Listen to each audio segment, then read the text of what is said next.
Praise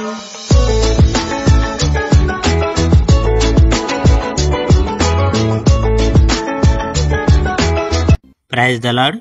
ప్రభు అయిన యేసుక్రీస్తు వారు ఈరోజు మనకు అందిస్తున్నటువంటి వాగ్దానం సంఖ్యాకాండం 9వ అధ్యాయం 19వ వచనం.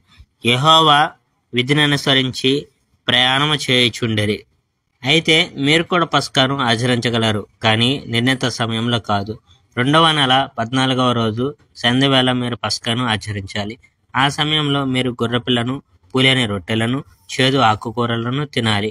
ఆ భోజనంలో ఏమి మర్నాటి ఉదయానికి మీరు మిగల్చకూడదు, మరియు ఎముకలు ఏవి మీరు విరగొట్టకూడదు.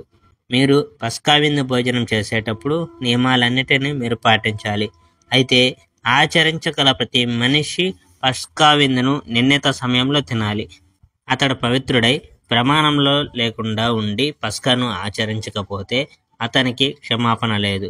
అతడు నిర్ణీత సమయంలో పస్కా విందు భోజనం చేయకపోతే అప్పుడు అతన్ని తన ప్రజల్లో నుంచి వెళ్ళగొట్టి వేయాలి. ఎందుచేతనంటే నిర్ణీత సమయంలో అతడు తన అర్పణను యెహోవాకు అర్పించలేదు కనుక అతడు దోషి.